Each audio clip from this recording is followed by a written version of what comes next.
বাড়িওয়ালা নাই রে বাড়ি, নাই রে দুনিয়াতে। কেউ দৌড়ইবে খুন্তা কোদাল নিয়ে কবর করার জন্য, কেউ দৌড়ইবে বাঁশ ধারে বাঁশ কাটার জন্য, কেউ দৌড়ইবে বড়ই পাতা দিয়ে গরম পানি করার জন্য, কেউ দৌড়ইবে দোকানে কাফনের কাফন কেনার জন্য, কেউ দৌড়ইবে ইমাম সাহেব তার হবে জানাজা নামাজ পড়াবার জন্য। তাকবীর দিয়ে বলবে যাও যাও যাও, আর কোনদিন আসবা না।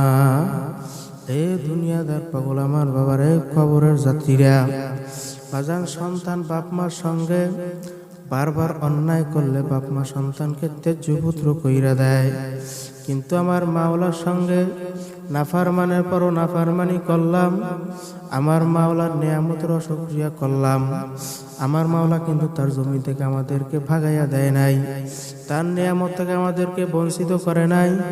আমার মাওলা ডাক দিয়ে বলে, বান্দা বান্দী আমার দরবারে আয় আয় আয় আয়। কুল ইয়া ইবাদিয়াল্লাযীনা আসরাফু আলা আনফুসিহিম লা তাকনাতু মির রাহমাতিল্লাহ ইন্নাল্লাহা ইয়াগফিরুয যুনুবা জামিআ। বাজা বাজা আরশে হাস্তি বাজা, দরগা ফেরকে বরবুত পুরুস্তি বাজা। এ দরগাহে মা দরগাহে নৌমি দিনী, সদবাগার তওবা শিকাস্তি বাজা। আদমিয়াতা দাইবা জম মুসলমা কর দাই, আয় খুদা কুরবা শাওয়াদ কে ইহসা বর ইহসা কর দাই। তোমার আমার একটা রুহু, খ্রিস্টানের বাচ্চারও তো একটা রুহু, বিজাতিদের বাচ্চারও তো একটা রুহু। আমার মাওলা চাইলে তোমার আমার রুহটাকে ঘুরাইয়া খ্রিস্টানের ঘরে ঢুকাই দিতে পারতো, আমার মাওলা কিন্তু তা করে নাই। আমার মাওলা তোমার আমার রুহটাকে চাইলে হিন্দুর ঘরে ঢুকাইতে পারতো, আমার মাওলা কিন্তু তা করে নাই। আমার মাওলা তোমার আমার রুহটাকে ঘুরাইয়া মুসলমানের ঘরে ঢুকাইয়া দিল, আর তুমি আমি একটা মুসলমানের বাচ্চা হইয়া দুনিয়ার ভিতর জন্ম হইয়া গেলাম। এই যে আমার মাওলার বান্দা বান্দুর উপর এত দয়া তো মায়া, বান্দা বান্দি সেজদায় পড়ে কিয়ামত পর্যন্ত শুকরিয়া আদায় করে, কোনদিন শেষ হবে না। এ দুনিয়াদার পাগল আমার বাবারা, কবরের যাত্রীরা, আমরা যে সূর্যরা দেখতেছি বৈজ্ঞানিক বিভিন্ন কায়দায় রিসার্চ করে বের করলো, আমাদের থেকে 9,30,00,000 মাইল উপরে। যখন উপর থেকে যখন তাপ দেয়, আমরা বিভিন্ন ঘরের ভিতরে আশ্রয় নেই, বিভিন্ন গাছের ছায়ার তলে আশ্রয় নেই, বিভিন্ন সামিয়ানার তলে আশ্রয় নেই। যদি নাফরমান বেনামাজি সুদখোর ঘুষখোর হয়ে আমার মাওলার কবরের ভিতরে রওনা করো, ওই সূর্যর এক হাত বা হাত মাথার উপর ভুর কইরা ছাইরা দেবে। আমার মাওলা ডাক দিয়ে বলবো, সূর্য তোর ভিতরে যত তাপ আছে সারা সারা। সূর্যে তবে না পারমানে মাথাটা ফাইটা মগজগুলো ভাতের মতো লইয়া পড়তে থাকবে, শরীর থেকে গোস্তগুলো খুইলা ধরাস করে জমিনের ভিতরে পইরা যাইবে, জমিনটা পুরা লাল হইয়া যাবে। লা ইয়ামুতু ফিহা ওয়ালা ইয়াহইয়া, মানুষ মরবেও না বাঁচবেও না। এ দুনিয়াদার পাগল আমার বাবারা, কবরের যাত্রীরা, বাজান এক রাখাল কিছু গরু পালতো, ওই গরুর ভিতরে একটা গরু ছিল মোটা গরু। ও সকল গরুকে বললো, গরুরা শোনো, আজকে যখন রাখাল আমাদের গলার ভিতরে রশি লাগাইতে আসবে, আমরা কেউ রাখালের রশি গলার ভিতরে লাগাবো না। আমরা ওই জঙ্গলে তাজা গাছ দেখতে আসো, আমরা ওই তাজা গাছ খাইতে যাব। যখন রাখাল আইসা সমস্ত গরুর গলায় রশি লাগাইল, কিন্তু ওই মোটা গরুর গলায় রশি লাগাইতে পারল না।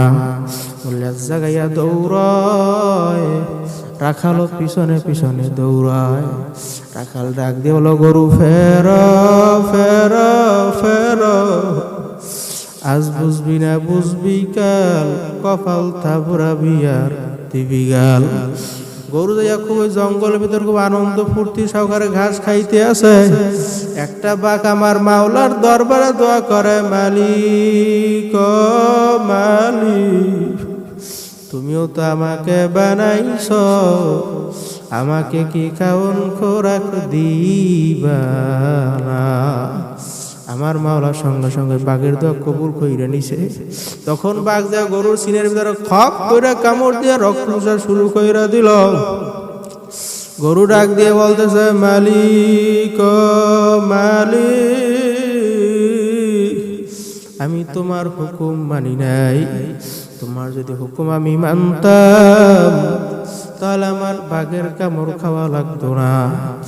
এ দুনিয়াদার পাগল আমার বাবারা, কবরের যাত্রীরা, ও পর্দালের মা বোনেরা, আরে তুমি দুনিয়ার ভিতরে সুদ খাইতে আসো, তুমি জঙ্গলে বাসে তাজা ঘাস খাইতে আসো, হারাম খাইতে আসো, তুমি জঙ্গল বাসে তাজা ঘাস খাইতে আসো, তুমি জেনা করতেছো, তুমি জঙ্গলে বাসে তাজা ঘাস খাইতে আসো, তুমি অন্যের মাল লুটপাট কইরা খাইতে আসো, তুমি জঙ্গলে বাসে তাজা ঘাস খাইতে আসো। কিন্তু একটা বাঘ আমার মাওলার দরবার দোয়া করে, মালিক ও মালিক, তুমিও তো আমাকে বানাইছ, আমাকে কি খাওন খোরাক দিবা না? আমার মাওলা সঙ্গে সঙ্গে বাঘের দোয়া কবুল কইরা নিছে। ওই বাঘই হইল জাহান্নাম। ওই জাহান্নামের আগুন সহ্য করার ক্ষমতা দুনিয়ার কোন মানুষের নাই। এ দুনিয়াদার পাগল আমার বাবারা, ও কবরের যাত্রীরা, পর্দালের মা বোনেরা, বাজার মৃত্যুর কথা স্মরণ করো। বাজার মাওলার ভয় জাহান্নামের অন্তর ভিতরে পয়দা করো। বাজার যখন আজরাইল আইসা বাড়ির দরজায় হাজির, মাথা তার আসমানে, পাও তার জমিনে, এক হাত মাসিক এক হাত মাগরিবে, দুনিয়া জোড়া তার শরীর, শরীরের ভিতরে লম্বা লম্বা কালো কালো কতগুলো পশম, প্রত্যেকটা পশমে করা আগুনের ঝিলকি বাইর হইতে থাকবে। আজরাইল সাল্লাল্লাহু আলাইহি ওয়াসাল্লাম ডাক দিয়ে বলে, খবিস,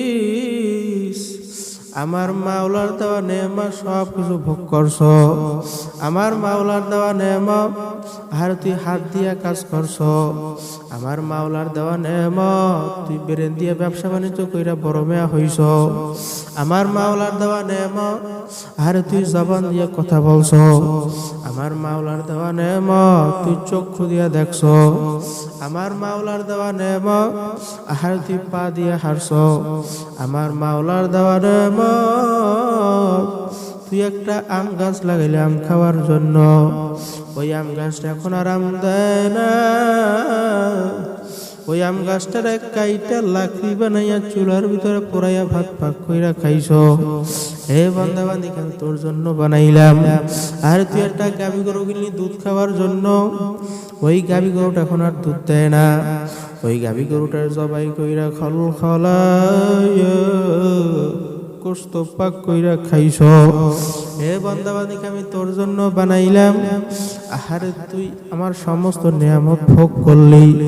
আহারে কোরবানি আসতেছে, কোরবানি দাও নাই, তুই যাকাত দাও নাই, হজ করো নাই, রমজান মাসে রোজা রাখো নাই, এখন কবরে আসছো, এখন তোমার বিচার তুমি করো। তোমাকে জন্য মানুষ জবাই কইরা খাবে, তাও তো আমি জায়েজ রাখি নাই।